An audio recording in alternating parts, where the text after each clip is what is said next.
जय जय सिया राम साथियों, हम हैं राम की पैड़ी पर। अयोध्या राम की पैड़ी का अभिराम दृश्य आप देख पा रहे हैं।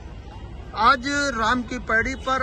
आपको लाने के पीछे जो उद्देश्य है वो यह बताना कि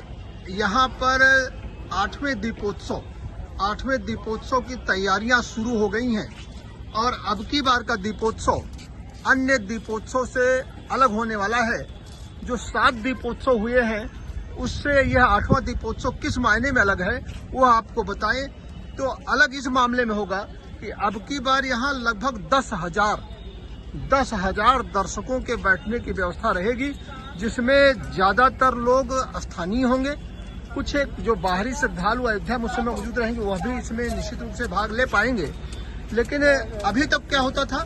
कि आम जनता का प्रवेश प्रतिबंधित रहता था। यह एक प्रकार से राजकीय उत्सव बन के रह जाता था और कुछ चुनिंदा अतिथियों को ही इसमें भाग लेने की अनुमति मिलती थी और बाद में शहर के लोग इसमें शामिल हो पाते थे और तमाम प्रकार के प्रतिबंधों को झेलते हुए अन्य व्यवस्थाओं से जो जूझते हुए और यहाँ आते थे। अब की बार उनके लिए बाकायदा यहाँ सीटिंग अरेंजमेंट रहेगा। यह जो कुछ सीढ़ियाँ आप देख पा रहे हैं सामने, जो निर्माण कार्य चल रहा है, इसी पर लोगों के बैठने की व्यवस्था की जाएगी और दीपोत्सव का कार्यक्रम यहाँ किया जाएगा। इस बार 25 लाख दीपों का 25 लाख दीपों का जो अब की बार यहाँ प्रज्वलन होना है, यह एक रिकॉर्ड होगा। यद्यपि 2017 में जब दीपोत्सव की शुरुआत हुई थी तब से लेकर के अब तक हर बार दीपोत्सव में एक नया रिकॉर्ड बनता है, यानी अपने पिछले रिकॉर्ड को तोड़ दिया जाता है। इस बीच मैं आपको दिखाऊंगा किस तरह से निर्माण किया जा रहा है। ये जो सीढ़ियां बनाई जा रही हैं काफी चौड़ी सीढ़ियां, हालांकि थोड़ी सी ऊंची हैं, लेकिन ऊंची इस सेंस में ही बनाई जा रही होंगी कि यह सीटिंग अरेंजमेंट के लिए बेहतर रहेगा। और आप देख पा रहे हैं कि चढ़ने उतरने के लिए अलग सीढ़ियां दी जा रही हैं और इसमें लाइटों की फिटिंग का भी काम आप देख पा रहे हैं कि कितने बेहतरीन तरीके से किया जा रहा है। जब ये सब कुछ बन के तैयार हो जाएगा इतना चित्ताकर्षक दृश्य रहेगा, इतना बेहतर लगेगा। और आप देख रहे हैं छोटे छोटे मंडप भी बनाए जा रहे हैं और निश्चित रूप से ये मंडप जब बनेंगे और अलग अलग टाइप के एक व्यवस्था इसमें दी जा रही है, जब बनेंगे तो कितना कुछ बेहतर लगेगा यह तो एक समय के बाद ही स्पष्ट हो पाएगा। लेकिन तैयारियां बता रही हैं कि बहुत ही बेहतर कुछ होने जा रहा है और सरकार की जो मंशा है, योगी सरकार की मंशा है, वो स्पष्ट है कि उनको किसी भी प्रकार से अयोध्या को लेकर के कोई भी संशय नहीं है, कोई भी उनके मन में कहीं से कोई दुविधा नहीं है। और अयोध्या को सजाने संवारने के लिए, अयोध्या को विश्वस्तरीय बनाने के लिए, अयोध्या को श्रद्धालुओं के लिए, यहाँ के सनातनियों के लिए, अयोध्या आने वाले पर्यटकों के लिए सजाने संवारने की जो उनकी कोशिश है उसमें कहीं से भी कोई भी कमी उनकी तरफ से नहीं रखी जा रही है। योगी सरकार ने जब ये शुरुआत करी थी 2017 में तो अयोध्या कुछ अछूत जैसी होती थी, लेकिन उसके बाद भी उन्होंने एक दुस्साहस ही कहेंगे, दुस्साहस दिखाया था। राजनीतिक रूप से अयोध्या को उन्होंने अपने एजेंडे में लिया था और एजेंडे में लेने के बाद जिस तरीके से यहाँ शुरुआत करी उसमें बगैर नफा नुकसान सोचे, और बाद में जब राम मंदिर पर सुप्रीम फैसला आया तो उसके बाद से तो फिर अयोध्या के विकास को पर लग गए,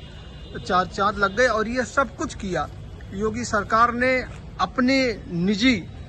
एक रुचि कह लें योगी जी की, जो उनकी अपनी एक निजी जो उनकी यहाँ से जो जुड़ाव है, जो उनकी भावना है, उसके चलते यहाँ पर यह सब कुछ देखने को मिल रहा है। आप देख पा रहे हैं कि कितना बेहतर एक संयोजन किया जा रहा है और आने वाले समय में जब अब की बार यहाँ दीपोत्सव होगा और सब ये दीप जलाए जाएंगे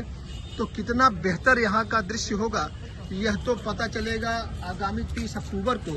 क्योंकि 28 से 31 अक्टूबर तक का दीपोत्सव होगा, जिसमें मुख्य कार्यक्रम 30 अक्टूबर को होना है और 30 अक्टूबर तक इस पूरी व्यवस्था को एकदम श्रद्धालुओं के लिए, दर्शकों के लिए, दीपोत्सव के लिए तैयार कर दिया जाना है। और इस बीच आप देखिए कि एक जो पेड़ इसकी जद में आ रहा था, कितनी खूबसूरती से इस वृक्ष को बचा दिया गया है और यह इस पूरे निर्माण में के आभा में 4 चांद लगा रहा है। साथ ही साथ आप राम की पैड़ी को भी देखते चलें। आप देख रहे हैं कि किस प्रकार से राम की पैड़ी में जल बहता हुआ, शीतल निर्मल जल बहता हुआ निर्मल तो इसलिए नहीं कह सकते आजकल, चूंकि सरयू में यानी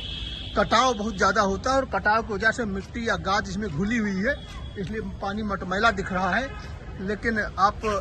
देखिए कि इस तरह से जो नज़र आ रही है राम की पैड़ी, और श्रद्धालु चूँकि थोड़ा सा धूप थी, अभी तो फिलहाल धूप नहीं है, तो इसलिए श्रद्धालु कम दिखाई दे रहे हैं या स्नानार्थी कम दिखाई दे रहे हैं। लेकिन जैसे जैसे समय बढ़ता जाएगा, थोड़ी सी शाम होगी, तैसे श्रद्धालुओं की संख्या, दर्शनार्थियों की संख्या, स्नानार्थियों की संख्या यहाँ बढ़ना शुरू हो जाएगी। और अब आपको पूरा एक दृश्य दिखाते हुए राम की पैड़ी का, और आपसे यह बताते हुए कि निश्चित रूप से इस बार का दीपोत्सव बहुत ही आकर्षक और ऐतिहासिक होने वाला है।